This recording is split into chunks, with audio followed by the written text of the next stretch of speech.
할렐루야. 3대가 함께하는 새벽 부흥회 드림 어게인 벌써 7째 날입니다. 귀한 은혜의 자리에 나오신 사랑하는 모든 성도님들을 주님의 이름으로 환영하고 축복합니다. 우리 앞뒤 좌우로 이렇게 반갑게 인사하도록 하겠습니다. 하나님께서 길을 인도해 주십니다. 인사하실까요? 하나님께서 길을 인도해 주십니다. 드림 어게인, 우리가 다시 주님께 드릴 고백은요, 작년 미라클 모닝 때 우리가 열심히 고백했었던 웨이메이커라는 찬양입니다. 우리가 함께할 고백이 놀라우신 길을 만드는 기적의 주 어둠 속의 빛, 그는 나의 하나님.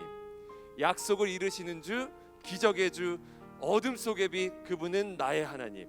이런 하나님을 고백하기를 소망합니다. 할렐루야. 그렇게 고백할 때에 하나님께서 나의 삶 가운데 역사해 주시고 길을 내시며 축복의 길을 열어주실 줄로 믿습니다. 함께 그분을 찬양하도록 하겠습니다.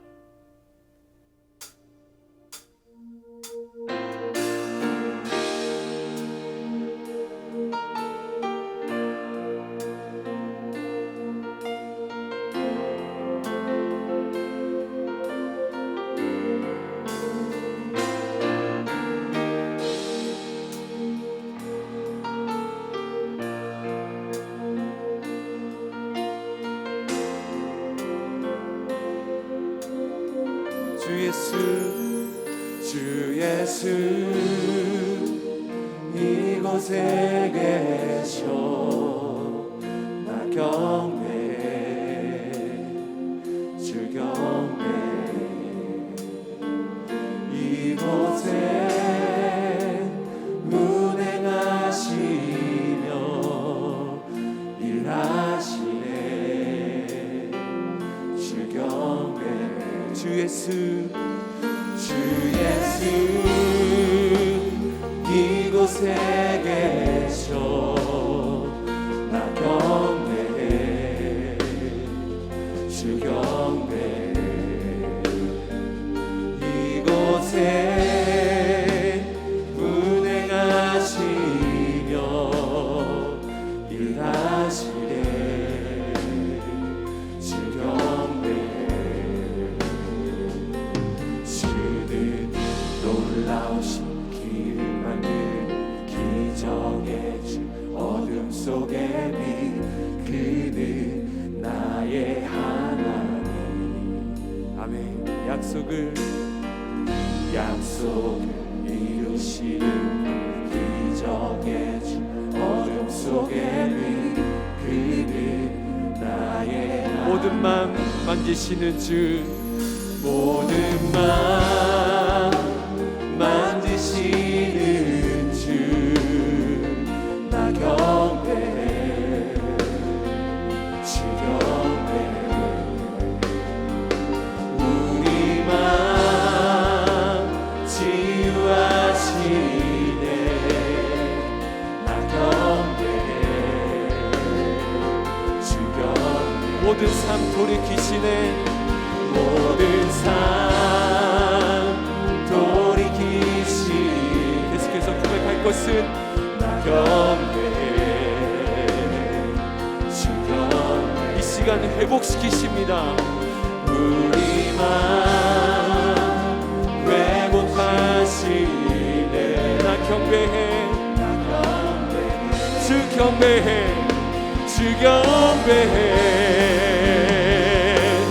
주는 놀라우신 길을 만드는 기적의 주 어둠 속의 빛 그는 나의 하나님 약속을 이루시는 분 기적의 주 어둠 속의 빛 그는 나의 하나님 주는 놀라우신 길을 만드는 기적의 주 어둠 속의 빛 그는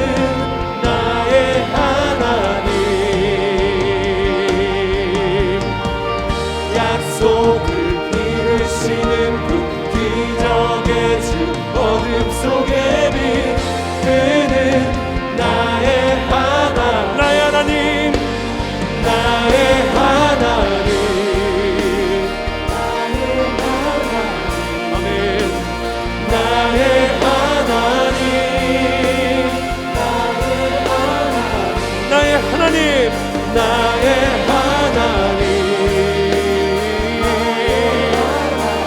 나의 하나님, 나의 하나님. 다시 한번 믿음으로 고백합니다. 나의 하나님, 나의 하나님, 나의 하나님, 나의 하나님, 나의 하나님, 나의 하나님, 나의 하나님, 나의 하나님, 나의 하나님, 나의 하나님.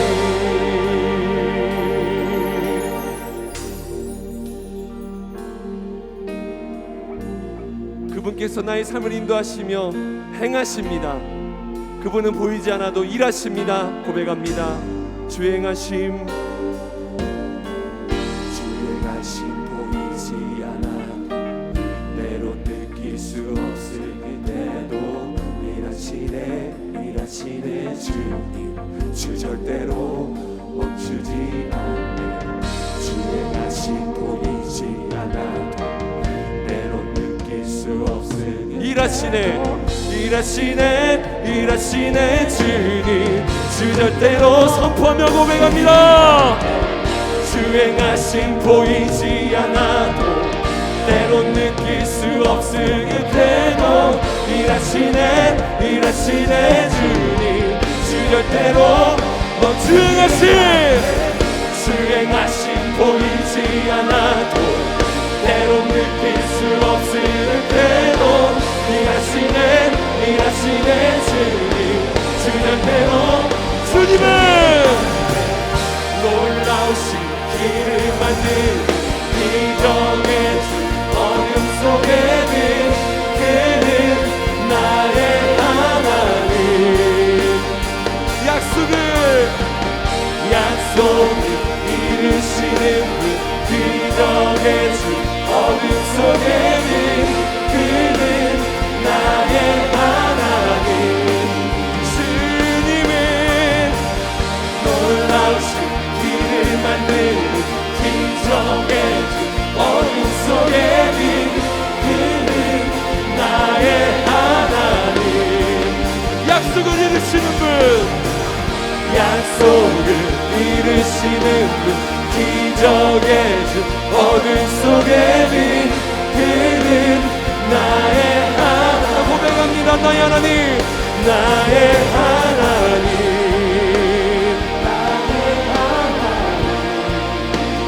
나의 하나님, 나의 하나님, 나의 하나님, 나의 하나님, 나의 하나님, 나의 하나님.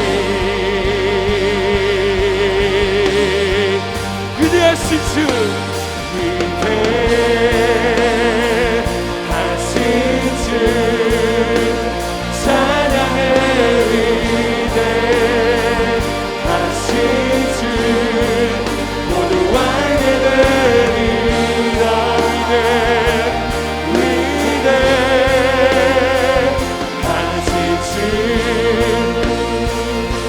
그분의 이름을 고백합니다. 위대하신 주,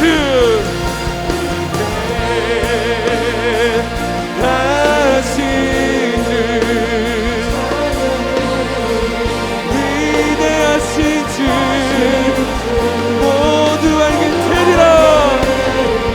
위대하신 주, 위대하신 주. 선포하며 고백합니다. 모든 이름 위에, 모든 이름 위에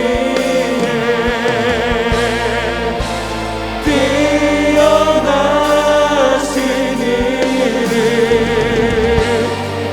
다 찬양해. 위대하신 주. 이 시간 두 손 들고 모든 이름 위에,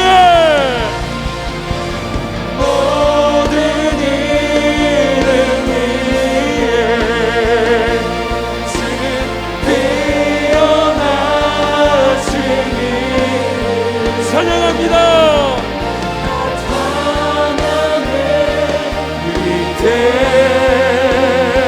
위대하신 주님, 위대하신 주님 찬양합니다.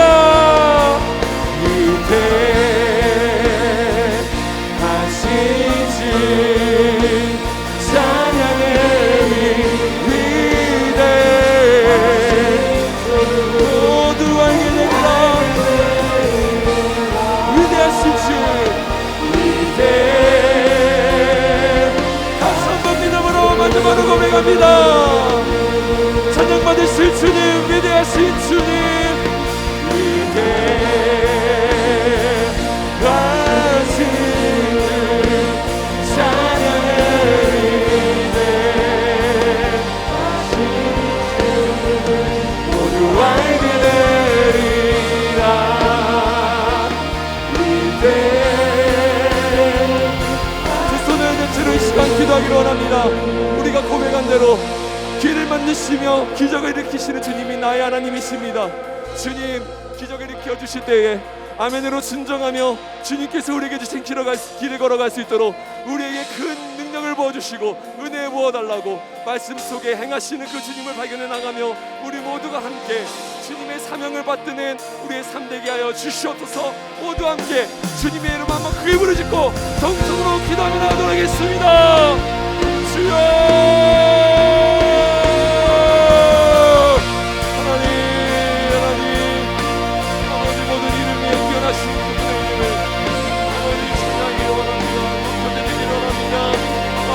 하시는 주님, 보이지 않아도 하시는 주님을 믿습니다. 뛰어나신 그분의 이름을 아버지 찬양합니다. 아버지 오늘 모두의 주님과 같은 일을 없으십니다. 모든 상대를 결박시켜 주시고 그리고 그분의 이름을 드러나시는 아버지 놀라신 주님의 강하신 존귀하심을 나의 삶을 다하여서 찬양하게 소망하오니 인하여시니 역사하시옵소서. 우리의 모든 고백과 기도와 찬양을 받아주시옵소서. 이 시간 하나님의 은혜 앞에서 떠나지 않고 오늘이 뭔가를 하시고 성령 하나님의 충만하시고 그리고 우리 함께 먹게 받아가는 은혜의 시간 되시도록 사랑 가운데가 풍성하신 하나님 아버지 감사를 드립니다. 이 은혜로운 특세 기간 말씀을 통해서 우리에게 친히 말씀하시고 기도를 통해 우리의 마음을 들어주시며 위로하시고 힘주시니 감사를 드립니다. 하나님을 예배할 때 주님의 영광을 보게 하시고 우리를 도우시는 성령님의 능력으로 충만하게 인도하여 주옵소서. 그래서 우리의 가리워진 영적인 눈이 열리게 하시고 지금 이 시간도 주님이 통치하시고 다스리고 계심을 보게 하여 주사 평안함을 허락하여 주시옵소서. 코로나로 인해 아직까지 너무나 어려운 시기를 보내고 있습니다. 곳곳에서 확진되었다는 이야기들을 듣습니다. 사랑하는 성도들과 모든 국민들을 안전하게 지키시고 보호하여 주옵소서. 확진된 이들은 아무런 후유증과 위험 없이 깨끗하게 치유되어 오히려 면역력이 생기게 하옵시고 또 경제적으로 어려운 이들에게는 이 위기의 때를 잘 헤쳐나갈 수 있는 힘과 능력과 지혜를 더하여 주옵소서. 우리 사랑하는 다음 세대들의 몸과 마음을 안전하게 하여 주옵소서. 예배 드리기 어렵고 말씀을 드리기 어려운 이 시대에 그들에게 말씀을 듣는 귀와 마음을 주셔서 세상을 따르는 이들이 아니라 세상을 이기는 부흥의 세대가 되도록 인도하여 주옵소서. 특세를 통해 가정에서 함께 예배드리는 문화가 정착되게 하시고 말씀을 가까이 하고 나누는 문화가 형성되게 하셔서 주님 주신 힘으로 모든 상황을 이겨나가게 하여 주옵소서. 오늘 찬양하는 할렐루야 성가대의 찬양을 통해 주님의 영광이 나타나게 하옵소서. 특별히 단위에 세우신 조상현 목사님을 축복합니다. 성령으로 충만하여 능력 있게 말씀을 증거하게 하시고 목사님을 통해 주님의 음성이 들려지게 하시고 말씀이 우리의 마음을 녹아내리게 하셔서 순종하여 하나님의 복을 누리게 하여 주시옵소서. 이 모든 말씀 우리를 구원하시고 복 주시는 예수님의 이름으로 간절히 기도합니다. 아멘. 할렐루야. 우리 특세 둘째 주 첫째 날 현장과 또 온라인으로 예배에 참여하신 모든 성도님들을 주님의 이름으로 환영하고 축복합니다. 우리 좌우에 있는 분들과 또 가정에 사는 가족들과 함께 인사 나누겠습니다. 하나님이 당신을 사랑하십니다. 한 번 더 인사하겠습니다. 오늘 주시는 은혜로 행복하세요. 네, 은혜로 행복하세요. 예, 감사합니다. 이 시간 함께 힘차게 아침과 우리의 영혼을 깨우는 구호를 외치도록 하겠습니다. 구호 준비하면 할렐루야 크게 함께 해주시기 바랍니다. 구호 준비 할렐루야 드림 다시 함께 할렐루야. 우리 하나님께 영광의 박수 올려드리겠습니다. 감사합니다. 이 시간 광고 나누도록 하겠습니다. 본당 로비에 출석부가 게시되어 있습니다. 출석 스티커를 꼭 붙여주시고요. 온라인 출석부, 가족 전출 출석부에도 꼭 출석을 체크해 주시기를 바랍니다.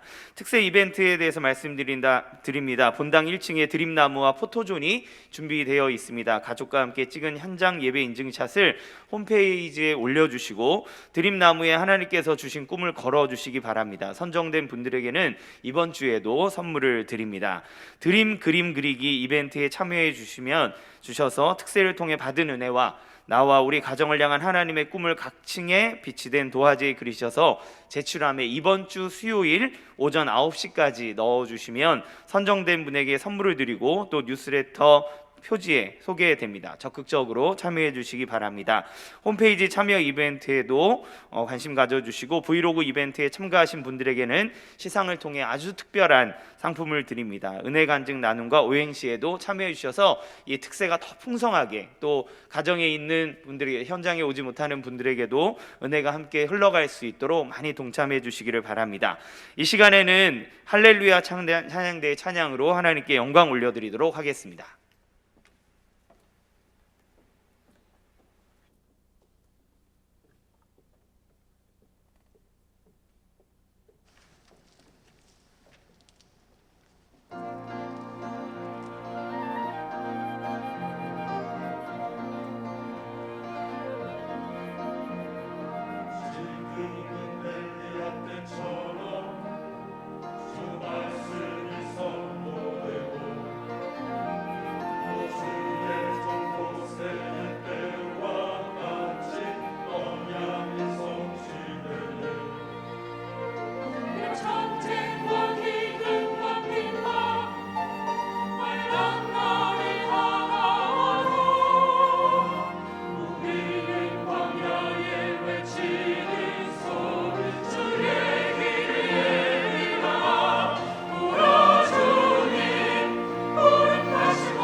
우리 다시 한번 영광하신 하나님께 영광의 박수 올려드리도록 하겠습니다. 예, 감사합니다. 오늘 우리에게 주시는 하나님의 말씀을 함께 보겠습니다. 신약성경 마태복음 4장 4절 말씀입니다. 우리 화면을 보시고 다 같이 함께 한 목소리로 힘차게 우리 말씀을 읽도록 하겠습니다. 함께 읽겠습니다. 시작. 예수께서 대답하여 이르시되 기록되었으되 사람이 떡으로만 살 것이 아니요 하나님의 입으로부터 나오는 모든 말씀으로 살 것이라 하였느니라 하시니 아멘. 오늘은 조이교회를 담임하고 또 우리에게는 비전 통독 90일로 잘 알려주신 조상현 목사님께서 말씀을 전해주십니다. 사실 이분을 모시기 위해서 우리 코로나 전에 모시려고 했다가 코로나 때문에 불발되고 스케줄 안 맞아서 안 되고 정말 어렵게 오셨는데 우리 목사님 와주셔서 너무 감사합니다. 반갑습니다. 축복합니다 하는 마음을 담아서 우리 힘차게 우리 박수로 모시도록 하겠습니다.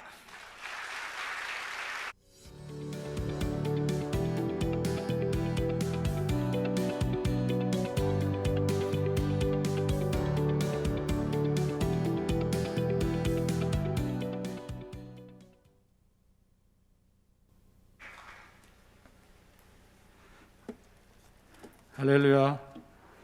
예, 반갑습니다. 헌금기도 먼저 하고 강의하도록 하겠습니다. 하나님 은혜를 감사합니다. 이른 아침부터 새벽부터 3대가 모였습니다. 그리고 하나님의 말씀을 듣는 이 시간 너무 귀중해서 하나님께 감사의 예물을 드렸습니다. 그 손길에 하나님이 복 주시고 교회는 그것으로 풍성한 주님의 영광을 드러내게 해 주옵소서. 감사드리며 예수님의 이름으로 기도드립니다. 아멘. 아멘. 네, 그 위층에는 어린이들도 있다고 들었습니다. 이렇게 제가 어린이들을 대상으로 하고 싶은데 눈높이가 어린이를 이렇게 낮춰야 되는데 어르신분들이 밑에는 어른분들이 위에는 어리신 분들이 참석을 하셨네요. 본문의 말씀은 우리가 너무 잘 아는 말씀이죠. 설명이 필요 없겠죠. 새벽 아침 시간이라 긴 시간을 할 수 없지만 그러나 이제 주제가 정해졌잖아요. 성경 통독에 대한 거고 그 성경 통독에 대한 것으로 이제 제목이 이제 말통, 소통, 형통. 그러니까 하나님의 말씀을 읽는 거, 그거를 줄여서 말씀 통독을 줄이면 말통 이렇게 말할 수 있잖아요. 뭐 특별 새벽기도회 여기 이제 3대가 더 붙긴 했지만 특별 새벽기도회를 사람들이 줄여가지고 특세 뭐 이렇게 말하기도 하잖아요. 그래서 하나님의 말씀을 통독, 말통하면 하나님과 소통이 시작이 되고요. 그 소통을 통해서 세상의 고난을 말씀으로 뚫고 갈 수 있는 형통한 삶을 살 수 있다. 그 출발이 이제 성경 읽는 것으로 출발하니까 읽어야 큐티도 할 수 있고 성경도 공부할 수 있고 또 그걸로 전도도 할 수 있고 기도도 할 수 있고 하는 아주 기본적인 텍스트죠. 그 기본적인 텍스트를 이제 읽는 것이 아주 기본적인 훈련이고 이제 출발이고 시작이기 때문에 굉장히 중요합니다. 그렇게 이제 살 수 있는 실제적인 걸 제시하기 위해서 제가 서론적으로 이렇게 이야기를 하고 그 다음에 세상에 사는 목적이 무엇이고 성경이 기록된 목적은 무엇이며 성경을 그럼 왜 읽어야 하는가에 대한 얘기를 제가 본론적으로 전달을 하려고 합니다. 물론 다 들으면 제가 이 얘기를 할 건데 무슨 얘기를 해야 될지를 여러분이 알고 듣는 게 좋을 것 같아서 서론, 본론, 결론이 그렇게 전개가 될 거고요. 결론적으로는 실제적인 거, 뭐 다른 설교 같은 경우는 어떤 지식을 많이 공급한다면 지금 제가 하는 세미나나 강의는 실제적으로 그냥 읽어야 되잖아요. 많이 읽읍시다 이렇게 해가지고 끝나는데 안 읽으면 별 의미가 없잖아요. 그래서 굉장히 실천 신학에 가까운 내용인데 교회가 이제 개인은 성경을 읽고 교회도 읽는데 개인이 읽는 것에는 뭐 구체적인 전략이나 조직이나 이런 게 그렇게 많이 필요하지 않아요. 그냥 집에 가서 읽으면 되니까. 근데 인원이 많은 사람, 그 다음에 어린아이서부터 노년일까지 있는 이 교회의 큰 교회일수록 사실은 구체적인 전략이 필요하고 조직적인 구성이 필요하고 실제적인 읽기에 대한 대안 제시를 해야 되거든요. 근데 그 결론적인 부분은 여러분보다는 이제 교회에게 필요한 이야기이기 때문에 이제 50분과 60분 그 사이에 설명을 못 할 수도 있어요. 그리고 못해도 별로 여러분한테는 크게 문제가 되지 않습니다. 왜냐하면 동기부여는 이제 말통, 소통, 형통, 그 다음에 내가 이 땅에 사는 이유, 성경에 기록된 목적, 그런 이유, 그 다음에 성경을 읽어야 되는 것으로 충분하다라고 판단이 되고, 물론 시간이 더 있다면 뭐 뒤에 있는 부분도 할 수 있지만 그 정도면 충분하지 않겠나. 말통은 사람들이 이제 줄여가지고 말씀 통독의 약자라고 이렇게 말하기도 하지만, 사실 제가 이 말을 만들고 제 닉네임으로 말통 목사 이렇게 쓰게 된 이유는요, 말씀이 통치하는 삶을 줄여도 말통이거든요. 말씀이 통치하는 삶을 살기 위해서는 말씀을 담아야 된다는 의미를 갖고 있어요. 여러분, 어떤 통이 있어요. 그런데 오늘 김장을 했어요. 그래서 이 김장한 김치를 통에다 담아요. 그럼 이 통의 이름이 뭘로 바뀌죠? 이제 마스크에서 잘 안 되는 거죠? 무슨 통으로 바뀌죠? 김치통. 처음에는 무슨 통이었죠? 처음에는 빈통. 비어 있으니까. 그러니까 어떤 통에다가 어떤 내용물을 담으면 통 이름이 바뀌어요. 뭐 쌀을 담으면 쌀통, 이런 식으로 바뀌는 거죠. 그러니까 사람도 뭘 담느냐에 따라서 그렇게 표현할 수도 있겠다. 이건 예시지요. 그러니까 예전에 제가 어렸을 때 우리 부모님 세대가 이제 밥 좀 먹고 빨리 가서 일할게 할 때, 사실은 지금은 그런 말을 거의 안 쓰지만 제가 이제 거의 좀 있으면 60대로 가거든요. 그때 제가 어렸을 때, 지금은 잘 안 쓰는 것 같아요. 밥통 좀 채우고, 이런 말을 들어본 적 있겠죠. 제 또래 분들은 아마 들어봤을 거예요. 그러니까 밥통을 채운다는 거는 위장을 밥통이라고 생각했던 것 같아요. 표현상. 여기다 밥 좀 먹고, 이 말이죠. 그때가 생각이 나더라고요. 사람이 우리가 이제 밖에 있는 밥을 해가지고 통에다 담으면 그게 밥통인데, 사람도 이것을 먹어서 담으면 위장에 담는 거, 그걸 밥통이라고 말해도 틀리지 않구나. 그러면 말통, 말씀을 담는 통이 말통이 되겠다라는 생각이 든 거예요. 그러니까 말씀을 내가 읽고 담아내면, 그게 설교를 듣든지 큐티라든지 다 포함하는 게 꼭 읽는 것만 하는 건 아니고요. 그래서 말씀을 내가 담아내면 내가 말통이 되는데, 이 말통의 크기가, 위장이 큰 사람은요, 밥을 똑같이 먹어도 양이 덜 차죠. 이게 클수록 여기가 차야 되니까. 그러니까 말통이 큰 사람은요, 말씀을 담아내는 통이 큰 거죠. 이 통을 키워야 되거든요. 한 장만 읽어도 배부른 사람, 10장을 읽어도 배가 고픈 사람.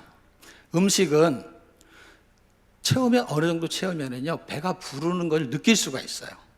성경은요, 영적인 거기 때문에 질량의 법칙에 움직이지 않기 때문에요, 갈급한 사람은요, 아무리 채워도 배가 고파요.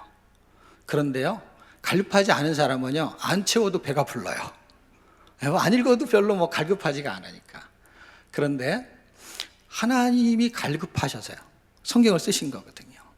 하늘의 진리를 땅에 전달하기 위한 최고의 수단이 성경이었던 거예요. 그러니까 정보를 얻을 수 있는, 하늘의 정보를 얻을 수 있는 최고의 좋은 거, 내가 결혼하고 싶어요. 그럼 결혼 정보 회사 같은 게 있잖아요. 취업을 하고 싶어요. 그럼 취업 정보가 있잖아요. 그런 걸 들어야 되고 알아야 되는데, 영혼에 대한 설명을 해주는 건 학교도 안 하고요, 직장도 안 하고 어디에서도 하지 않아요. 교회만 하는 것이고, 그거에 대한 텍스트가 성경이에요. 그러니까 하늘의 정보를 얻을 수 있는 거는요, 성경밖에 없어요. 교회밖에 없어요. 그 어마어마한 정보를요, 결혼 정보 회사 하나만 우리가 가입을 해가지고 결혼하려고 하더라도 시간도 많이 걸리고 돈도 많이 드는데, 하늘의 정보는 누가 알려주는 사람도 없는데 성경 하나만 있으면 무료로 우리가 정보를 얻을 수가 있어요. 그 정보가 담겨져 있는 건데, 이건 돈 주고 살 수도 없는 거. 이 정보를 우리가 채울 수 있다면 이거 완전히 달라지는 것이죠. 세계가 완전히 달라지게 됩니다. 말통이라는 것은 통을 넓게 하고 통을 채우고, 그럼으로 인해서 우리 안에 하나님이 통치하는 그런 삶을 살 수 있는 출발하게 되는 것이죠. 전에는 내가 살고 싶은 대로 살았어요. 그래서 내가 기준이에요. 그 기준을 세상의 정보를 통해서 기준을 갖게 되죠. 상식이든지 그 사람이 갖고 있는 가치관이 그 사람의 삶을 증명하는 거거든요. 그래서 어떤 걸 행할 때 그 사람이 갖고 있는 지식이 체계화되어 있는 것을 가치관으로 형성할 때 그런 식으로 사는 거예요, 그 사람은. 그래서 이상한 사람을 만날 수도 있어요. 그 가치관이 너무 틀릴 때는 같은 사람이고 같은 나라 백성인데도 대화가 안 될 때가 있어요. 그러니까 이 말씀을 채워가지고 새로운 세계에 진입하게 되는데 이것은 실제적인 삶이거든요. 이건 머리에 그냥 담아서 지식으로 갖는 게 아니라 삶으로 연결되어지게 돼 있어요. 내가 갖고 있는 지식이 나의 삶을 확신을 주거든요. 난 이것이 믿어져 하는 사람은 그렇게 살거든요. 돈이 있어야 살아 하는 사람은 돈을 벌어야 돼요. 물론 누구나 돈이 필요하지만 여기에다가 확신을 가진 사람은 돈을 쫓아서만 사는 것이죠. 노름을 하는 사람도 마찬가지고요. 일확천금을 노리는 사람도 마찬가지고요. 그런데 성경은 하늘의 진리를 위해서 내가 생명을 걸 만한 가치를 발견할 수 있는 것을 성경이 설명하고 있다는 것입니다. 자, 말통을 한다는 것은 말씀을 담는 과정이에요. 이거는 본질적으로 생명의 문제를 설명하는 거예요. 음식을 먹는 것으로 잘 이해해서 이렇게 담는다, 먹는다. 그래서 제가 본문을 먹는 거에 비유해서 4장 4절을 설명한 거예요. 사람이 밥을 먹어야 산다 할 때 밥만 먹고는 살 수 없다 이 말을 하는 거거든요, 예수님이. 모두 먹어야 된다 이 말을 하는 거예요. 세상에 태어난 사람은 세상의 곡식을 먹고 살아야지요. 그런데 우리는 하나님의 백성으로 다시 태어났기 때문에 그러면서 육의 존재를 갖고 있기 때문에 세상의 곡식을 먹으면서 또 하나 먹어야 되는 게 있는데 그게 하늘의 곡식을 먹어야 되는 것이죠. 요한복음은 그것을 만나라고도 설명하고 그것을 예수라고도 설명합니다. 나를 먹어야 살 수 있다. 내가 하늘에서 내려온 만나다. 그때 구약시대 때 먹었던 그 만나가 나를 표시하는 것도 증명할 수 있고 또는 육신이 만나를 먹어야 사는 것처럼 하늘의 만나 진짜 이걸 먹어야만 영원히 살 수 있다. 그게 요한복음 6장 오병이 기적을 통해서 설명한 건데 이것도 먹는 거잖아요. 연관성이 있는 것이죠. 마태복음 4장과 요한복음 6장이 같은 말을 하고 있는 거예요. 물 좀 마실게요. 제가 지금 코로나가 엄청 심하죠. 그래서 제가 코로나에 걸려봤거든요. 그래갖고 이게 회복되는 단계라 좀 숨이 차요. 우리 교인들이 꽤 많았는데 제가 한 3년 전에 25년 지금 목회를 하고 있는데 일반 교회로 보내고 한 10여 명 정도만 남아서 성경 통독에 대한 전문 교회로 전환을 했어요. 그래서 이제 인원이 많이 안 남았는데 이제 한 10명 정도의 이제 청소년들이 같이 이제 붙어서 가족이 나올 경우에 주일학교 학생 이런 게 다 없어지고 이제 주일 예배는 드리는데 이제 이 사역을 평일날 이 사역을 주로 하는 사람들만 이제 남았죠. 그런데 그 인원이 이제 지금 18명으로 늘었는데 이게 딱 작년에 17명일 때 11명이 코로나에 걸렸어요. 작년 12월 30 저는 31일 날 딱 말일 날 걸려가지고 그래가지고 사람들이 이게 11명 중에 이제 10명은 거의 이 현상이 나타나지 않는 거예요. 그래서 격리만 됐다가 이제 다 지금 완전히 치유가 됐거든요. 우리 아들 같은 경우는 열도 안 나고 아무렇지도 않고 그냥 10일 동안 그 건강한 아이가 그냥 감옥에 갇히듯이 주는 밥만 먹고 그러면서 아무렇지도 않다는 거예요. 근데 딱 저만 제가 교회 대표라서 그런지 저만 아무렇지도 않다가 이제 교육일이 10일인가 그 당시에 10일 지금 줄었지만 10일인가 하는데 9일째 됐을 때 그때부터 증상이 나타나는 거예요. 빨리 나타났으면 이게 줄었을 텐데 거의 다 했는데 그래가지고 폐에도 이상이 없는 것 같은데 갑자기 이제 산소 그 이렇게 파도를 검사하는 걸 줘요. 집에 이제 자택에서 이제 그걸 치료로 하고 이제 쉬는 사람은 키트를 주는데 거기 그게 뭐 온도 재는 거하고 뭐 이런 게 있어요. 그래서 손에다 꼽으면은 이게 이제 산도 포화소가 나와요. 100이 제일 높은 가치인데 이제 90으로 떨어지게 되면 이제 위험하다는 거예요. 89 이렇게. 그래서 이게 그때쯤 됐는데 이게 잘 안 올라가는 거예요. 그래서 119가 와가지고 산소로 검사를 해보니까 안 올라간다는 거예요. 그래서 이제 큰 병원에 그 당시에는 굉장히 좋은 병원이죠. 좋은 병원에 입원을 하고 15일 만에 이제 제가 퇴원을 했어요. 1월 23일 날 퇴원했어요. 1월 달에 집회 다 취소가 되고 더 사랑의 교회가 2월 달이라 제가 올 수 있었어요. 근데 2월 초만 해도 이 말을 하면 숨이 워낙 가빠가지고, 그러니까 폐가 이제 염증이 생기면서 폐 염증이 갑자기 좋아지지 않는데 염증이 다 잡히고 항생제를 써서 정상이 됐는데 이게 후유증이라는 거잖아요. 이게 상처를 입은 것이 회복하는데 숨이 가쁜 거예요. 그게 한 3개월 지나야 이 염증이 다 없어진대요. 그러니까 힘든 게 뭐냐면 빨리 걸어도 힘들고 약간 언덕을 올라가도 힘들고 그 다음에 근력이 완전히 소진돼 가지고 계단 같은 데 갈 때 이제 힘이 없는 거예요. 왜냐면 누워만 있어 가지고. 이게 왜 누워만 있냐면 산소를 공급하는 줄이 짧아 가지고 이걸 길게 해줘야 되는데 그래 가지고 걸려 보니까 어떤 사람은 죽는 사람도 있죠. 그 무섭죠. 그런데 대부분이 안 죽는 사람이 더 많더라고요. 그래서 걸리는 거가 위험하죠. 그런데 안 걸리면 좋은데 안 걸리고 싶어도 어떻게 할 수가 없는 거예요. 왜냐하면 이게 눈에 보이지 않잖아요. 그리고 내 자식이 걸렸는지 안 걸렸는지 모르기 때문에 사실 가정에서 거의 많이 걸리거든요. 우리 아이 때문에 이제 걸리게 된 건데 이 걸려도 괜찮다 이렇게 말할 수는 없어요. 근데 11명 중에 10명 괜찮더라고요. 딱 저만. 어떤 목사님 저한테 그러더라고요. 목사님이 대표니까 대표를 아프셨네요. 그래서 힘든 건 별로 없었어요. 치료를 잘 받아서. 치료를 받아서 그냥 폐렴이라고 하더라고요. 병원에서는. 폐렴 치료고 감기 치료인데 이제 폐를 망가뜨리는 거를 이제 빨리 손을 쓰는 거죠. 병원에 가면. 그런데 이제 약간의 후유증이 있는데 자가 격리해서 낫는 사람도 후유증을 제가 보니까 기침하거나 이런 것들이 간혹 있더라고요. 그러면서 백신을 맞고 또 후유증이 걸린 사람이 우리 가까운 사람 중에 있는데 심장이 막 박동이 계속돼 가지고 지금까지 힘들어하는 아이들이 있더라고요. 지금 신앙생활이 되게 힘든 상황이죠. 왜냐하면 교회를 나와야 되는데 코로나나 오미크론 때문에 교회 나오는 걸 굉장히 어렵게 만들고 있습니다. 그래서 이 어려운 상황에 우리가 신앙생활 하는 것이 정말 좋은 게 뭐냐?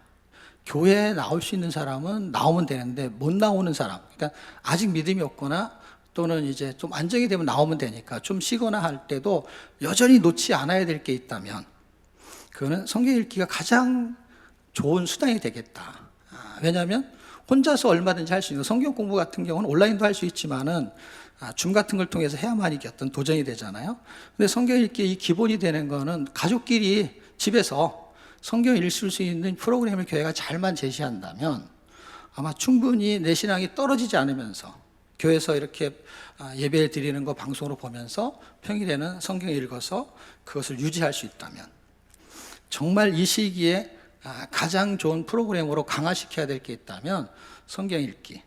그리고 성경 읽기가 이거의 기본이 된다라는 설명을 제가 하고 싶은데요. 말통을 하게 되면은 이거는 생명의 문제, 기본적인 문제예요. 먹어야 되니까 말씀을. 근데 이걸 느끼지 못하는 거예요. 이걸 느낄 수 있다면, 다시 말하면 오미크론이든지 또 하나는 뭐 더 센 것이 이렇게 바이러스가 움직이잖아요. 근데 이걸 이길 수 있는 힘은 뭐냐면 안 걸리는 게 아니라 안 걸릴 수가 없으니까 지금 이렇게 걸리면 뭐 전 국민이 다 걸리게 생겼어요. 지금 이렇게 기하급수적으로 늘어나니까 이걸 이길 수 있는 방법은 면역 체계라고 합니다. 그러니까 말씀을 읽어서 영적인 면역 체계를 가질 수 있는 거는 내가 그걸 먹어야 되는 것이죠. 건강하고 좋은 음식을 먹는 것처럼 영적인 거에 바이러스가 있거든요. 이게 눈에 보이지 않거든요. 그 눈에 보이지 않는 이 바이러스를 이길 수 있는 것은요, 내가 면역 체계를 갖는 거고 그것을 갖게 되는 하나님의 말씀을 읽어야 되는데 왜 안 읽어지느냐? 내 생각하고 너무 달라요. 그래서 하나님의 말씀을 읽으면 하나님과 소통하기 시작이 되는데 소통이라는 것은요, 사전적인 의미로 생각하는 바가 서로 통한다는 뜻이에요. 근데 생각하는 바가 서로 통하는데 이 훈민정음의 소통이라는 뜻은요, 상대방의 마음에 사무치게 만든다는 의미가 있습니다. 그러니까 어떤 사람이 말하는 게 어떤 사람이 말하는 것이 이심전심인 거야. 이게 느껴지는 거야. 이야, 그러면서 마음이 통해. 뭐 이런 말 할 수 있잖아요. 근데 하나님하고 소통을 해야 되는데 이사야서에 있는 말씀을 읽어보잖아요. 그러면요, 놀랍게도요, 너희 생각과 내 생각은 다르다.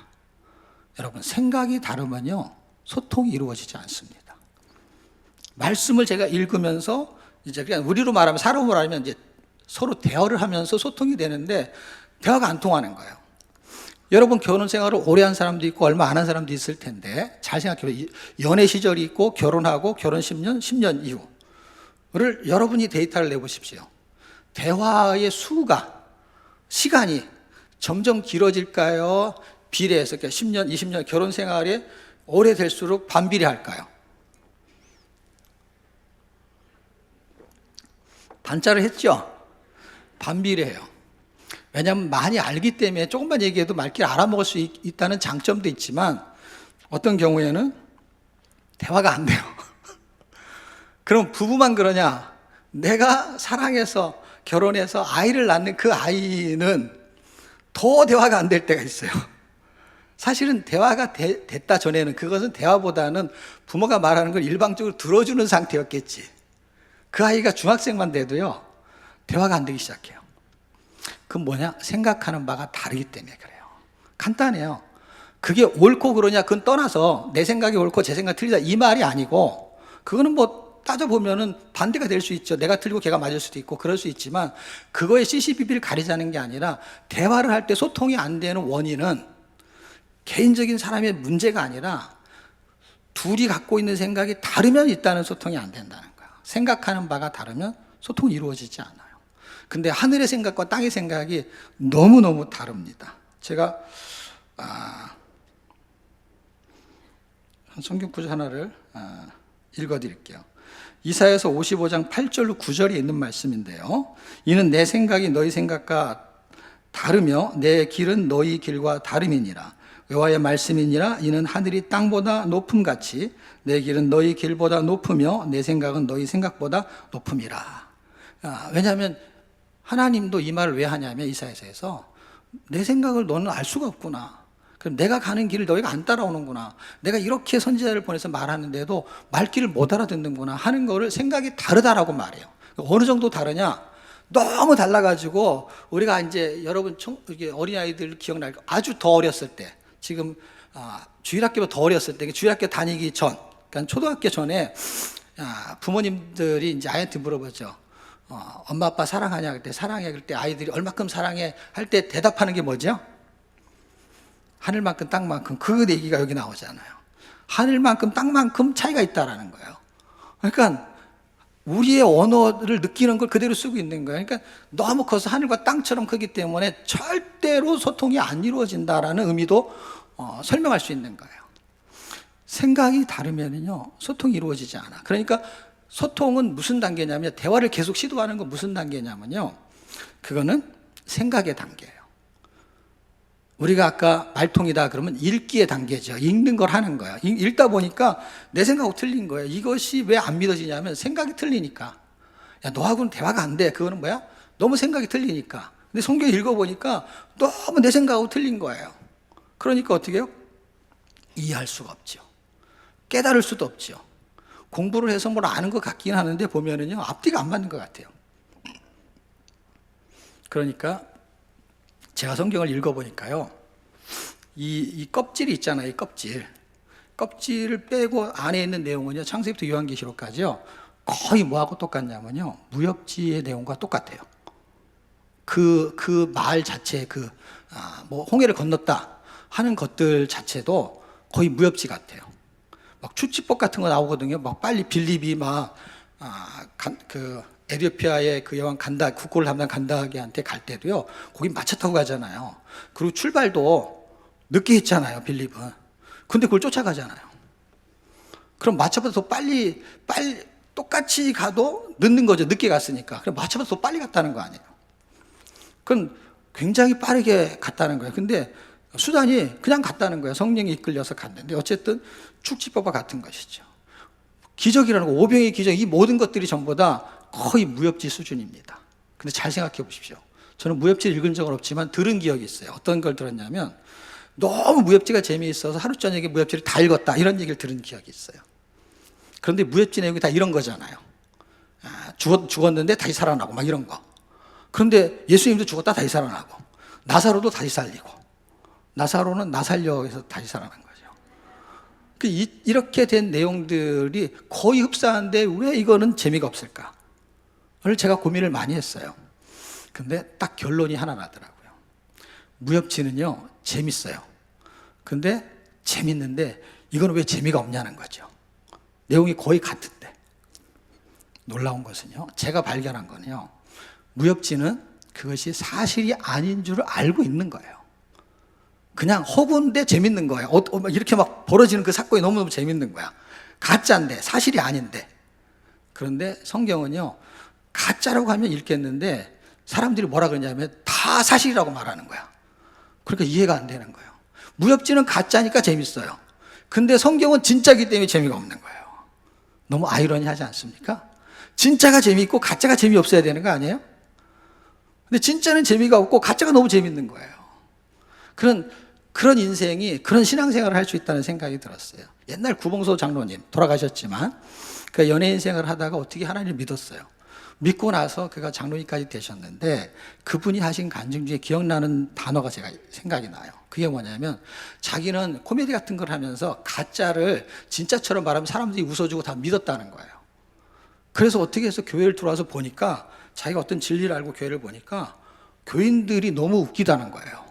왜 웃기냐면 자기가 보니까 이게 진짜라는 거예요. 자기가 살았던 삶은 가짜고 이게 진짜인 거예요. 그 진짜를 믿는 사람들이, 선배들이 먼저 교회 온 거잖아요. 그 사람들을 보면서 자기가 놀란 거예요. 자기는 가짜를 진짜처럼 말하면 사람이 믿었는데 어떻게 당신들은 이제 그 사람은 외인이 아니라 바깥 사람이 아니라 안에 들어온 내부인으로서 도정이 된 거예요. 이 사람들한테. 어떻게 진짜를 가짜처럼 말하냐는 거예요. 어떻게 진짜를 가짜처럼 사냐는 거예요. 저는 이게 지금도 가슴에 남아있어요. 왜냐하면 이게 진짜라는 걸 설명하는데 진짜인이라고 말을 하면서 진짜처럼 살지 않는다는 거예요. 그게 우리의 모습인 거예요. 그때나 지금이나 저는 별반 다르지 않다라는 생각을 해봅니다. 자, 어쨌든 말통의 과정을 거쳐서 읽으면서 우리한테 직면하는 문제는 뭐냐? 이 말씀이 믿어지지 않는 거예요. 왜냐하면 생각의 차이 때문에 그렇습니다. 그러면 하나님과 소통이 되는 부분이 이루어져야 되는데, 이제 아까 제가 소통은 사전적 의미라고 설명했기 때문에 사전처럼 다 나와요. 훈민정음에 대한 것도 그것을 그 당시는 말을 그렇게 표현한 거지. 어쨌든 소통이 되는데 이신전신과 같은 거예요. 이걸 가지고 제가 강의를 하려는 기회가 있어서 그럼 성경의 소통은 도대체 이루어지지 않는가? 이게 저한테 고민이에요. 왜냐하면 생각이 다르다 보면 성경에 명확하게 기록이 되어 있기 때문에 이거 너무 힘들겠다. 왜냐하면 같이 사는 부부도 자식도 소통이 안 될 때가 있는데 같은 언어를 갖고 같은 시대를 사는데, 그런데 이게 우리하고 이제 다른 청소년들은 세대 차이 난다 이런 거잖아요. 그래서 지금 3대가 모였잖아요. 3대가 모이면서 똑같은 설교를 들으면서 그것을 똑같이 하나님의 말씀의 은혜를 받을 수 있는 거는 그 말씀이 지금 소통이 되어지고 있는 것이 움직여야 되거든요. 그런데 소통이 되는 것을 하나님이 깨닫게 하시려고 이런 깨달음을 줬어요. 하나님과 우리가 소통이 되려면 어떻게 소통이 될까 할 때 그분의 말씀이 내가 믿어지고 내가 하는 행동을 통해서 하나님이 감동을 먹고, 왜냐하면 하나님도 감동을 먹거든요. 예를 들면은 솔로몬 같은 경우가, 아니면 다윗 같은 경우가 성전에 대한 거, 그러니까 성전의 마음을 품었을 때 하나님 감동을 먹거든요. 야, 네가 그 생각을 했느냐? 그래서 나단을 보내면서 네가 내 집을 짓냐? 내가 너의 집을 세우겠다. 그러면서 감동을 먹은 이야기를 하기 때문에 하나님이 사람이 갖고 있는 생각에 의사소통이 되는 거예요. 말을 하지 않았고 생각만 했는데도 다 아시는 거예요, 하나님이. 근데 하나님이 갖고 있는 생각이 감동을 먹은 거예요. 그것처럼 소통이 된다는 거를 다른 성경에서 제가 발견하면서 이럴 때 소통이 되겠구나. 우리가 지금 생각의 싸움에서는요, 믿음의 싸움을 하는 거예요. 이게 믿어져야만 믿는 건데 내 생각하고 틀리니까 이게 안 믿어지는 거예요. 이제 말통을 지나서 말통이 지속이 되면 소통이 되는데 소통이 잘 이루어지지 않으니까 이게 잘 안 읽어지는 거예요. 그러니까 다시 첫 번째 사건으로 돌아가는 거예요. 그러니까 말씀 통독이 안 이루어지니까 소통이 또 안 되는 거죠. 이 싸움을 하는 건데 하나님이 우리에게 마음에 들게 하는 건 뭐냐면 당신이 언약의 말씀을 통해 가지고 우리의 마음에 사무치게 할 때 소통이 이루어져요. 그러니까 성경을 읽다가 이게 언제 써진 것이지 정말 이거는 믿을 수가 없어, 이걸 읽으시면 안 되고요. 하나님이 이런 일을 하신 분이 누군지를 아는 게 먼저 중요하거든요. 그러니까 하나님이 이걸 하실 수 있어, 그런 문제가 안 되는데 이거를 하나님을 사람으로 기준을 잡으니까 이거는 일어날 수 없는 일이에요. 그러니까 하나님하고 소통이 되는 건 언약의 말씀인데, 언약의 말씀은 다 설명할 수 없지만은 네가 잘못했느냐? 내가 널 용서하겠다. 너희 죄가 뭐 진홍 같고 붉을지라도 눈과 치겠다. 이게 언약의 말씀이에요. 예수를 믿으면 너희 죄를 내가 다 사하겠다. 이게 약속의 말씀이에요. 이게 내 가슴에 박히기 시작하잖아요. 그러면은 소통이 되기 시작하는 거예요. 그러니까 믿음의 문제인 거예요. 그러니까 이거는 지식의 문제가 아니라 믿음의 문제인 거예요. 그리고 왜 깨달아지지 않냐면 이건 상식의 문제가 아니에요. 이게 무협지 같다는 건 상식이 아니거든요. 그거는 거의 수준이 뭐냐면 기적에 가까운 수준이에요. 전부 다. 기적에 가까운 그 기적 같은 이야기가 믿어지는 건데, 성경은 우리를 깨닫게 하고 그 지식을 알게 하려고 목적으로 쓴 게 아니고 기록 목적 자체가 믿어지게 하는 게 목적이에요. 하나님이 누구인지 너의 죄를 예수 그리스도 통해서 사하겠다 하는 것은요, 지식의 문제가 아니에요. 그건 공부하면 다 알 수 있어요. 그런데 그걸 믿어지는 사람한테만 해당이 돼요. 그러니까 이거는 두 번째 단계에 오면 소통은 믿음의 문제가 되는 것이고, 그 믿음의 문제는 생각 싸움을 하게 되는데, 그게 어느 한 말씀, 연대, 임명, 지명을 아무리 많이 외워도 소용이 없어요. 지식은 소용이 있어요. 근데 믿어지는 거하고는 상관이 없어요. 그 공부하는 것으로 믿어지는 거하고는 별개일 수 있다는 거예요. 물론 시간이 되면 제가 그것까지 다 설명할 수는 있는데, 자, 어쨌든 믿음의 싸움일 때 그 소통이 내가 또 하나님을 그것을 소통하게 만드는, 하나님 마음에 들게 만드는 건 뭐냐면 언약의 말씀이 믿어져서 그 언약의 말씀이 그것만 있는 게 아니라 나를 사랑하라, 나를 경외하라, 경배하라 하는 말씀을 이게 믿어졌기 때문에 할 수 있는 힘이 들어와 가지고 내가 하나님의 말씀에 순종할 때 하나님은 감동을 먹고 소통이 이루어지는 거예요. 그러니까 나는 그 말씀이 믿어지고 믿음져지는 것을 통해서 내가 하나님이 원하는 삶을 살아갈 때 하나님은 소통이 이루어지는, 감동을 먹는 것이죠.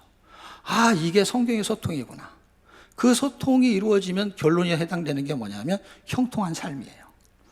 그때 형통이라는 단어는 불통의 반대가 되지만, 형통이라는 것은 만사형통, 좋은 일만 있는 것으로 착각하기 때문에 제가 제시하는 성경 구절이 하나 있습니다. 그게 창세기 39장 2절 3절, 2절 3절을 붙이면 23절. 외우기 좋죠. 39장 전체는 요셉이 보디발 장군의 집에 팔려가지고 종살이도 하고, 그러다가 뒷부분에 가면은 옥살이까지 하는 이야기가 나오는 이야기예요. 근데 제가 2절에서 3절까지 이야기와 23절의 이야기를 제가 성경 구절로 댔잖아요. 거기 읽어보면은 하나님이 함께 하심으로 요셉을 범사에 형통하게 했다. 여러분, 형통이라는 단어만 써도 뭐 말이 안 맞아요. 왜냐하면 종살이 했을 때 쓰는 말이에요. 그 부분이. 그 다음에 23절로 똑같은 말을 하는데 거기는 옥살이 했을 때 쓰는 말이에요. 그런데 거기다가 범사까지 붙였어요. 그러니까 하나님이 함께 하심으로 범사에 형통했다. 이 말은 뭐예요? 지금 옥살이하고 종살이 하는 거는 불통한 일이죠. 고난이고 안 좋은 일이에요. 근데 성경이 해석하는 형통은 뭐냐? 우리가 사전적인 의미 해석이 성경하고 틀릴 수도 있어요. 왜냐하면 형통이라는 의미를 뭘로 보는 거냐면 고난을 뚫어내는 걸 형통으로 보는 거예요. 우리는 고난이 없는 걸 형통으로 보는 건데, 성경은 고난이 없다는 말은 아니에요. 하나님은 고난까지 창조하셨다 그래요. 환난이라는 단어로 표현하지만 이사야서 읽으면 내가 환난을 창조했다 이렇게 써 있거든요. 한 40장 넘어가서 읽어야 돼요.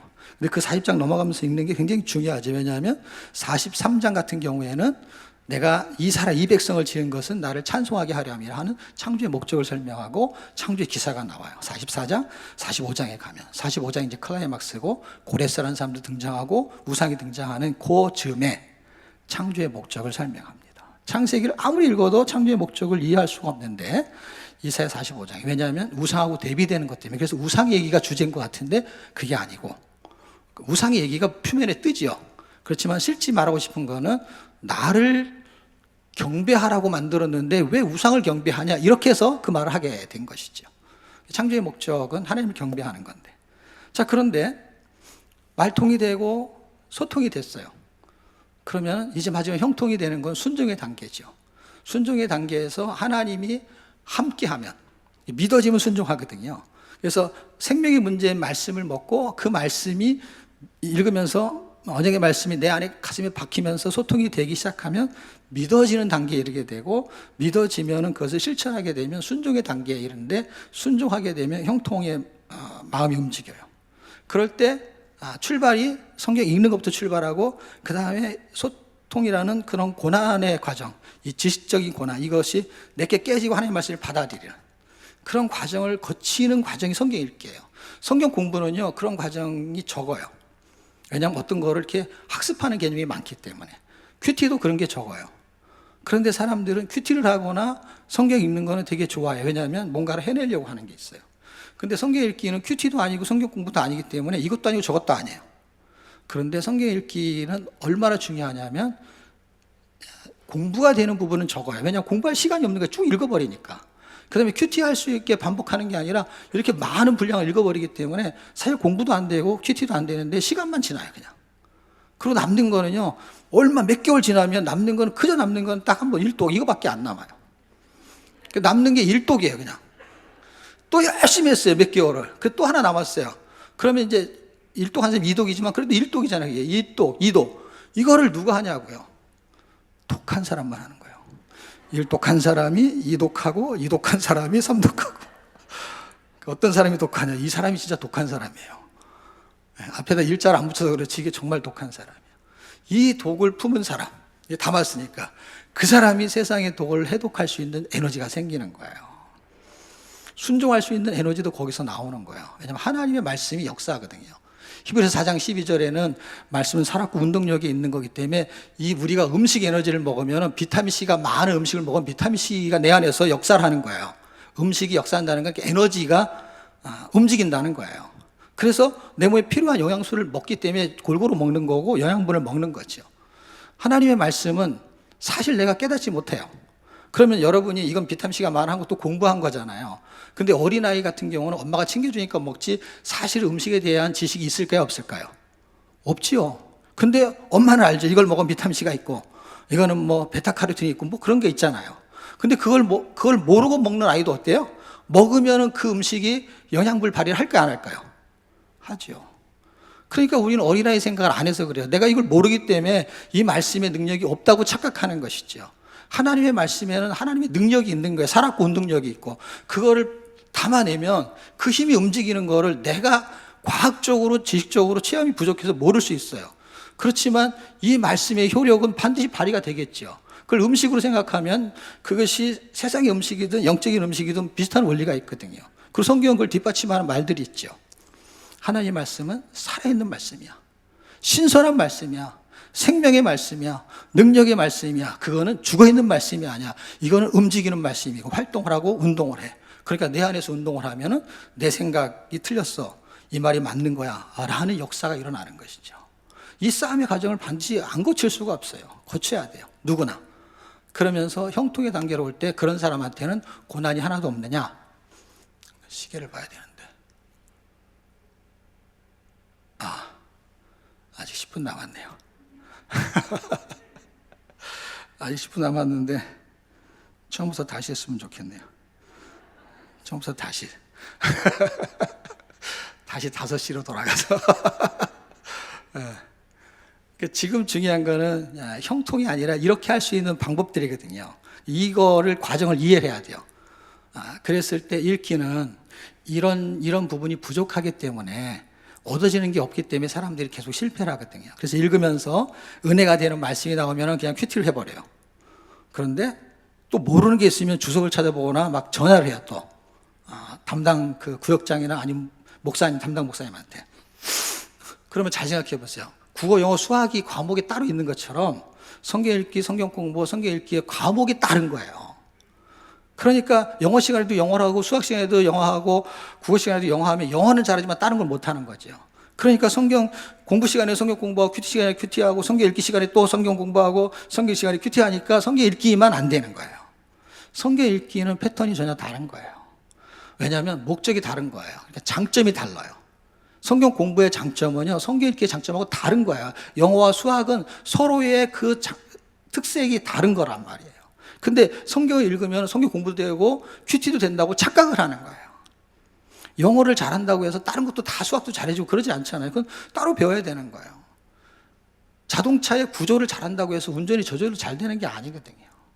그럼 성경 읽기는 성경 공부, 큐티하고 다른 패턴이지만 이것을 해낼 수 있는 가장 기초가 되는 건데 이것을 왜 해야 되는지를 모르기 때문에, 그러니까 성경 공부는 뭐 때문에 내가 이걸 알고 싶어라서 하죠. 큐티도 내가 이걸 해서 이렇게 살아야지 이런 목적이기 때문에 되는데, 성경은 일독하는 거에 대한 의미부여가 잘 안 되어 있는 거예요. 이걸 한 번 읽어서 뭐 하지? 남는 것도 없고 이해도 안 되고 이런 거.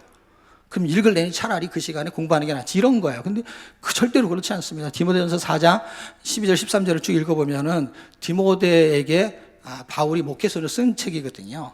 그런데 그게 예배소 교회예요. 예배소 교회에 목회를 하다가 후임자로 디모데에게 맡긴 거예요. 그러면서 목회를 이렇게 했으면 좋겠다라고 했을 때 세 가지 패턴을 설명할 때, 읽는 것과 권하는 것과 그 다음에 가르치는 것에 청렴하라, 전념하라, 헌신하라, 거기에 목숨을 걸어라 할 때 퍼블릭, 공적인 성경 읽기가 거기 들어있어요.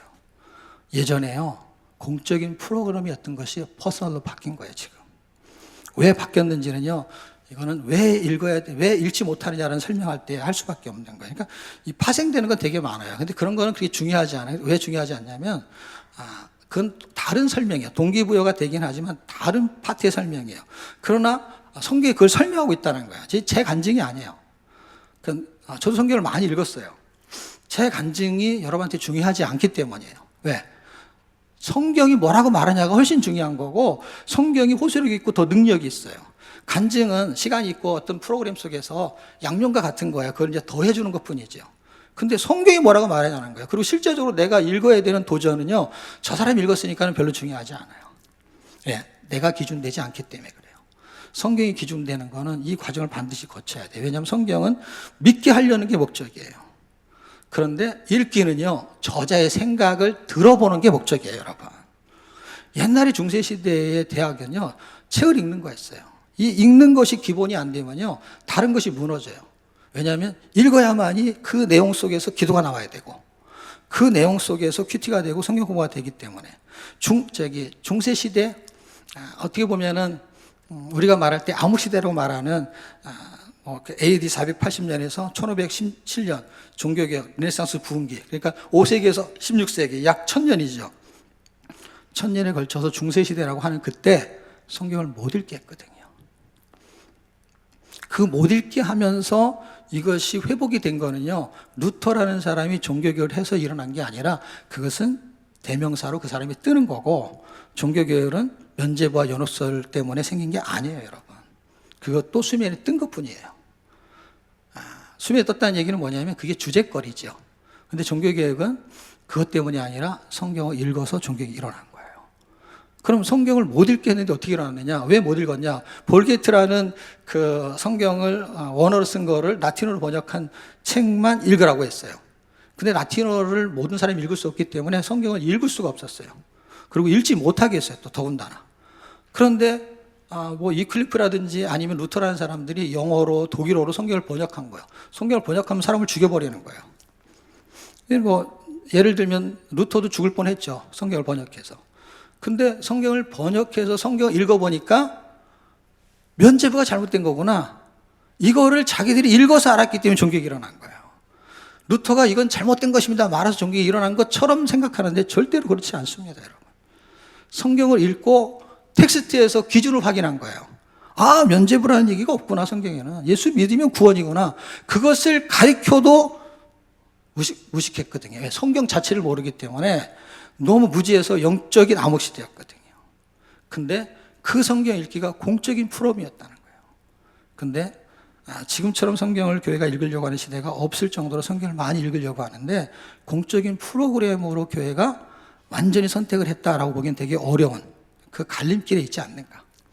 개인적으로 읽게끔 권장을 많이 하고, 뭐 기도회 같은 건 공적으로 많이 모여서 하죠. 근데 성경 읽기를 여기서 모여서 성경만 그냥 1시간 내갖고 읽는 거는요, 그건 너무 아깝다고 생각하는 거예요. 기도하는 건 아깝지가 않고요. 그 다음에 전도하는 거, 그 다음에 성경 공부하는 거, 큐티하는 거 모여서 해도 아깝지 않고 주물해도 아깝지 않다고 생각해요. 근데 성경 읽기는 내가 집에서 혼자 할 수 있는데 너무 아깝다고 생각해요. 근데 성경에 그게 퍼스널이 아니고 퍼블릭으로 있었다는 거예요. 이것에 헌신하라, 목숨을 걸어라. 그런데 굉장히 중요한 게 성경 읽기에 있습니다. 자, 그러니까 형통은 환경이 아니고요, 하나님과의 관계인 거예요. 내가 이런 코로나 시기에 교회 가면은, 사람 많은 데 가면은 코로나에 걸릴 수 있어. 확률이 높아. 당연히 그렇죠. 그래서 걸렸어요. 그러면 내가 예수 잘 믿고 헌금도 잘하고 교회도 이 특세 같은 거에 2주간 한 번도 빠지지 않는데 나한테 왜 이런 일이 생기지? 그럼 요셉한테 그런 일이 왜 생겼을까요? 그거는요, 환경, 상황하고 전혀 상관없어요. 욥한테 어려운 일이 생겼을 때 욥의 잘못이 하나도 없다는 거 아십니까, 여러분? 그것은 까닭 없음이라고 써 있어요. 이유가 없다 그랬어요. 그 사람한테 이유가 없어요. 근데 하늘에서 이유가 있었어요.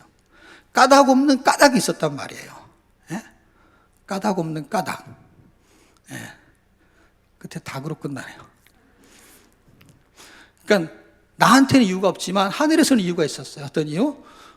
그 사람이 내가 잘 살게 해서 나를 잘 섬기는 게 아니야. 그 사람은 나를 잘 섬기는 거는 물질에 있는 게 아니야 하는 사탄하고 내기를 건 것처럼 시작된 거예요. 그래서 한번 해봐. 그리고 영문도 모르고 벌어진 거예요.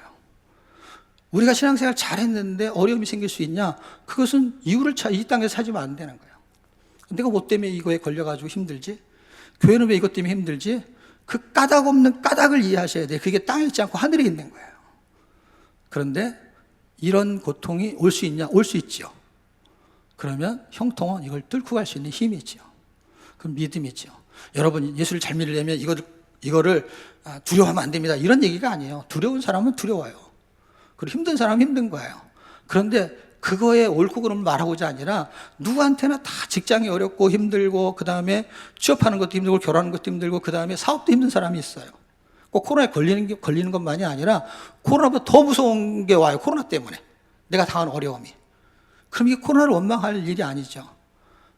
그거는 까닭 없는 까닭. 분명히 이유가 있는 건데 이유를 우리는 이렇게 평면적으로 찾으려고 하는데 수직적, 거기서부터 내려오는 카이로스의 은혜가 있는 거거든요.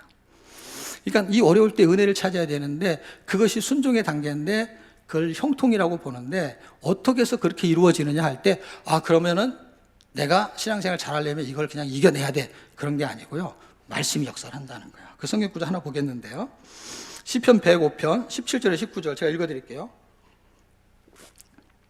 그가 한 사람을 앞서 보내셨으며 요셉이 종으로 팔렸도다. 그의 발은 착고를 차고 그의 몸은 쇠사슬에 메었으니 그 여호와의 말씀이 응할 때까지라. 그의 말씀이 그를 단련하였다. 말씀이 그를 형통하게 바꿀 수 있는 힘이라고 성경이 말해요. 그가 아무 잘못도 없이 종살이하고 옥살이 했을 때 형들을 원망하는 마음이 성경에 써 있지 않지만 그게 있었다고 저는 이 성경 구절로 확인할 수 있어요. 왜? 단련시킬 때까지는 그 마음이 있었던 거예요. 그래서 기다려도 옥에서 풀려날 수 있는 기회가 있었잖아요. 근데도 그 사람이 그걸 잊어버리고, 그까지 설명하면 시간이 많이 걸리니까 그냥 읽어보시면 그 내용 아실 거예요. 창세기는 많이 아니까. 그래가지고 시간이 딜레이 됐잖아요. 그 나중에 생각이 나서 했으니까 저는 그 시간까지도 단련이 덜 됐다고 보는 거예요. 어떤 거예요? 내가 그때 총리가 됐으면 형들을 다 잡아 죽였을지도 몰라. 내가 이걸 다, 이 세상을 다 원망할지 몰라. 코로나 때문에, 오미크론 때문에, 이것 때문이야. 내 신하고 상관없어. 내가 이거 아니었으면 신앙생활 잘할 사람이야. 여러분, 그거 아니면 잘할 사람이 욥이라는 거예요. 그게 사탄의 말이에요. 그게 욥이잖아요. 그거 없어도 그건 날 잘 먹일 거야. 그게 하나님의 말씀이잖아요. 그러니까 해봐라, 네가 얼마든지. 질병에 걸리게 하고 재산을 다 날려버리고 소유를 다 날려봐. 그래도 그는 나를 섬길 거야. 그것 때문에 이 일이 발생한 거예요. 뭔가 하나님이 나를 믿고 나에게 뭔가를 원하시는 게 있는 거예요. 그래서 잘 살게 하는 사람도 있지만 그래서 고난을 주는 사람도 있는데, 성경은 잘 살게 하는 내용보다 고난이 더 많은 것 같아요. 그리고 신약성경에 와도 반드시 이야기해요. 세상에 환난이 반드시 있고 나도 그 환난을 당했고, 세상에서 너희가 환난을 당하나 담대하라. 내가 세상을 이겼노라. 세상을 이기면 이것이니 우리의 믿음이다. 믿음이라는 게 생길 수 있는 방법은요, 1분 남았네요. 그는 성경 읽기예요. 왜 그러냐? 순종을 하려고 하면, 하나님 말씀대로 살려고 하면 뭐가 필요하냐면요, 로마서 1장 5절 믿어 순종케 하나니. 그러니까 믿음이 없으면 순종할 수 없다, 그 말이에요. 믿음이 없으면은 그럼 상식과 지식과 성경 공부 많이 해서 큐티 많이 해서 이 지식을 알면은 그럼 순종이 잘 됩니까? 할 때 성경은 물론 그럴 수 있어요. 그걸 배제하지 않지만 본질적으로는 그것이 아니고 그렇게 되면 그거다라는 것은 정확한 기준인데 그거는 기준이 아니에요. 파생된 거예요. 그러니까 그럴 수도 있고 안 그럴 수도 있어요. 근데 반드시 그럴 수 있는 게 뭐냐? 그건 믿음밖에 없어요. 시간이 많지 않지만 자 보세요. 히브리서 3장에 가게 되면은 민수기 이야기를 해요.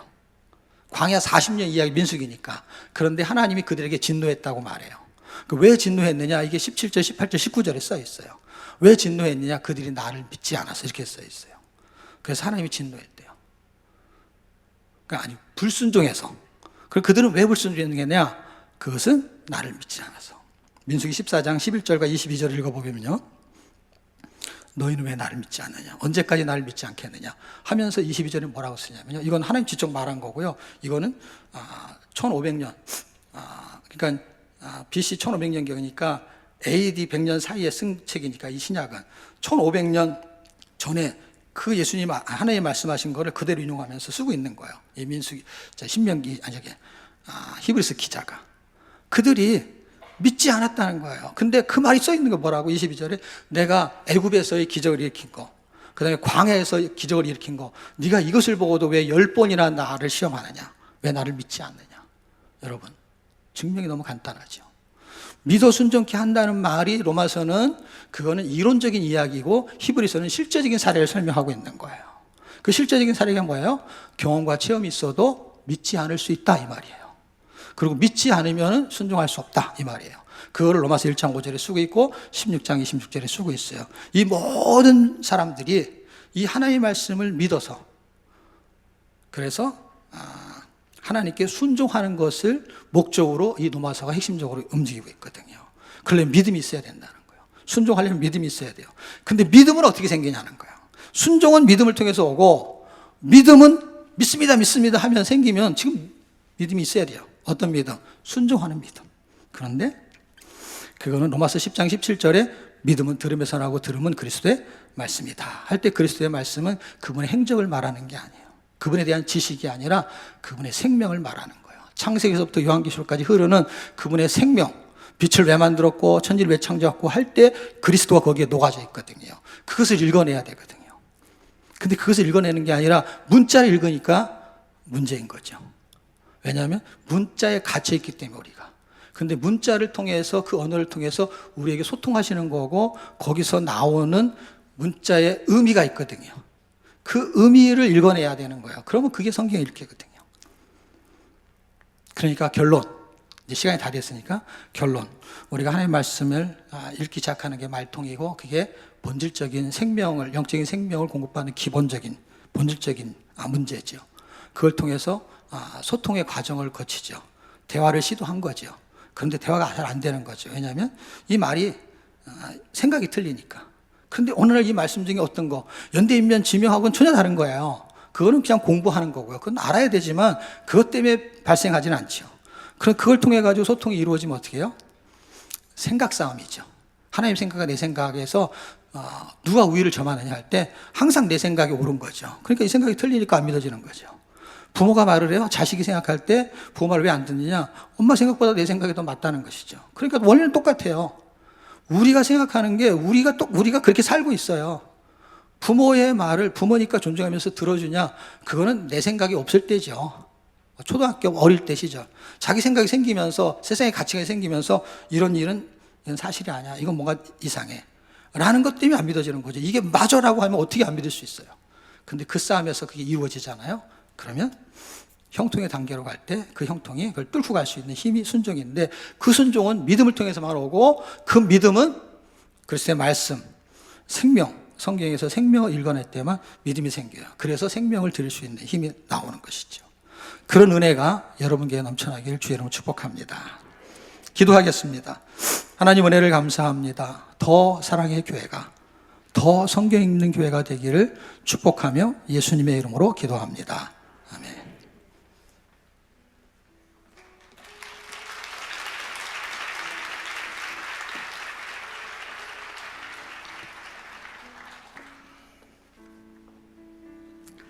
네, 목사님께 사실 더 많은 시간을 드려야 또 충분히 성경 읽기에 대해서 우리에게 또 더 많은 또 말씀을 이렇게 갖고 계신데 참 시간이 짧은 게 참 아쉽다는 생각이 듭니다. 근데 오늘 핵심적으로 우리 목사님 통해서 말통, 소통, 형통 이 세 가지만 딱 기억했으면 좋겠어요.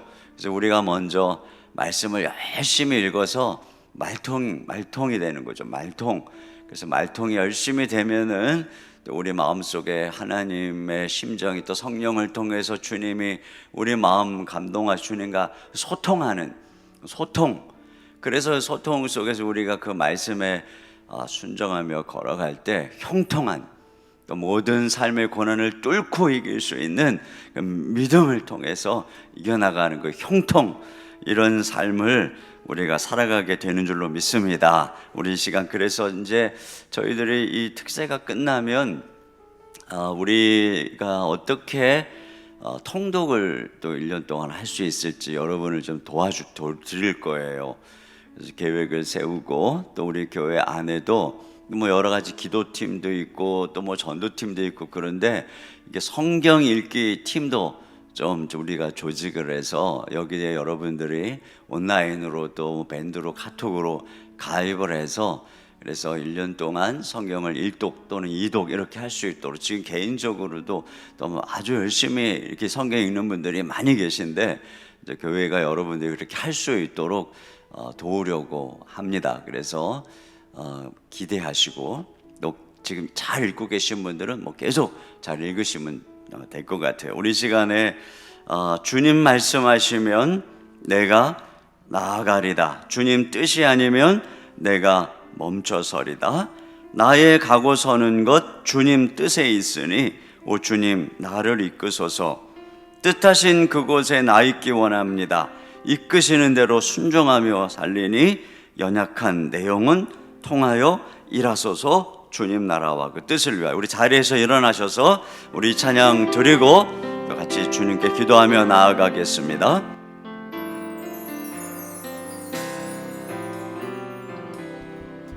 주님 말씀하시면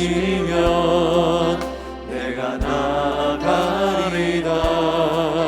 주님 뜻이 아니면 내가 멈춰서리다. 나의 가고 서는 곳 주님 뜻에 있으니 오 주님 나를 이끄소서. 주님 말씀하시면 내가 나아가리다. 주님 뜻이 아니면 내가 멈춰서리다.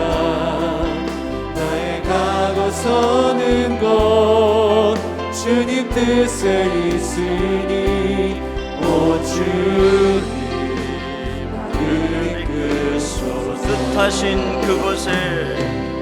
뜻하신 그곳에 나 있기 원합니다. 이끄시는 대로 순종하며 살리니 연약한 내 영혼 통하여 일하소서. 주님 나라와 그 뜻을 위하여 뜻하신 그곳에 나 있기 원합니다. 이끄시는 대로 순종하며 살리니 연약한 내 영혼 통하여 일하소서. 주님 나라와 그 뜻을 위하여 오 주님 나를 이끄소서. 우리 시간에 함께 기도 제목 읽고 오늘 말씀을 생각하면서 주님께 결단하며 기도하는 시간 갖도록 하겠습니다. 같이 읽습니다. 말씀 통독으로 하나님과 소통하며 형통하게 살아가게 하소서. 말씀의 통독을 넓혀가고 오직 하나님만을 경외하게 하시며 순종하는 삶을 새롭게 시작하게 하소서. 말씀으로 영적 바이러스를 이겨내는 승리를 맛보게 하소서. 참된 행복을 누리는 삶은 하나님의 명령과 규례를 지키는 순종에 있음을 기억하여 마음을 다하고 뜻을 다하게 하소서. 실제적이고 구체적인 말씀 통독을 세우게 하시고 함께 할 수 있는 믿음의 동력자를 붙여 주셔서 가정에서부터 시작할 때 지속적으로 할 수 있는 결단과 실천이 부모와 자녀 모두에게 있게 하소서. 우리 시간에 이 것을 가지고 기도하며 특별히 우리 가정들 올해 최소 1독 이상 우리 가족 한번 결심하라고 해보겠습니다. 이런 마음을 가지고 하나님께서 우리가 말씀을 매일 읽으면서 그야말로 우리 삶의 말통, 소통, 형통의 삶이 이루어지게 해주셨어. 우리 이런 고백을 가지고 우리 다 같이 한 목소리로 기도하겠습니다. 하나님 아버지 감사합니다.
우리 자리에 앉으셔서 우리 같이 또 이 찬양 드리고 오늘도 우리 하나님 앞에 우리가 알아야 될 기도의 제목들 또 간절히 하나님께 간구하는 마음의 소원들 또 마음에 여전히 우리를 짓누르고 있는 많은 또 고난과 근심과 염려들을 주님 앞에 간절한 마음으로 올려드리고 또 이 나라 민족과 교회를 위해서 기도하며 또 주님 앞에 나아가는 시간 갖도록 합니다. 우리 함께 기도해 주 앞에 나와 무릎 꿇고 긍휼 베푸시는 주 하늘을 향해 두 손 들고 하늘문이 열리고 은혜의 빗줄기 이 땅 가득 내리도록 마침내 주 오셔서 의의 빗줄기 우리 위에 부으시도록 우리 같이 찬양 드리고 또 함께 기도하며 나가겠습니다.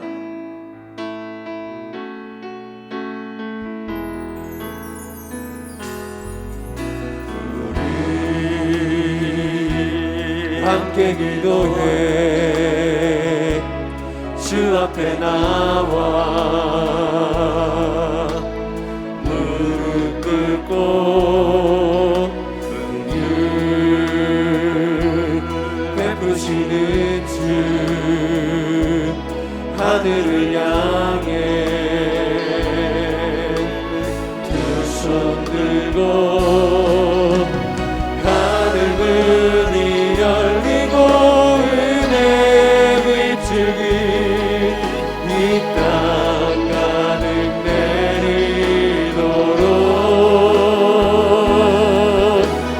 마침내 주 오셔서 의의 빗줄기 우리 위에 부으시도록 우리 함께 기도해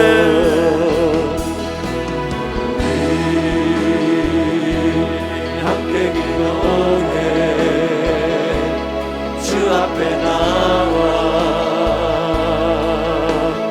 무릎 꿇고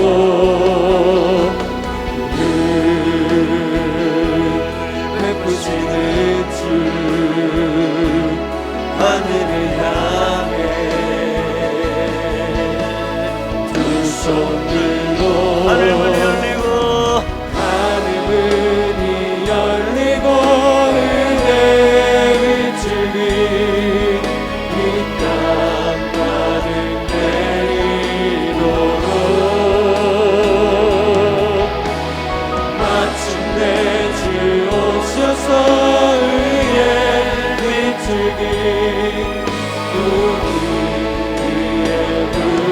두 손 들고 찬양합니다. 하늘문이 열리고 은혜의 빗줄기 하늘문이 열리고 은혜의 빗줄기 이 땅 가득 내리도록 마침내 주 오셔서 의의 빗줄기 우리 위에 부으시도록 우리 같이 기도 제목 읽고 또 기도하며 나아갑니다. 세상의 파도에 너무도 쉽게 요동하는 마음의 낯을 주님의 말씀에 내리게 하소서.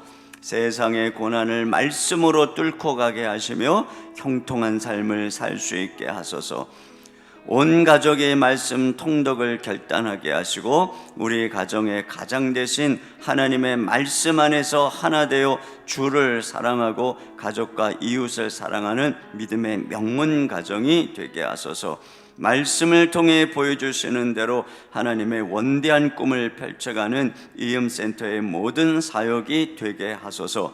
이웃을 사랑하고 섬기며 지역사회의 빛과 소금의 역할을 감당하게 하소서. 이 기도 제목도 기도하시고 여러분 마음속에 있는 모든 염려, 두려움, 근심 또 마음의 소원 다 주님께 우리의 입술을 열어서 아뢰며 하나님께 간구하며 또 기도하고 우리 마음을 토하고 기도하고 그렇게 기도하다가 돌아가는 시간 같습니다. 우리 주여 한번 부르고 한 목소리로 기도하겠습니다. 주여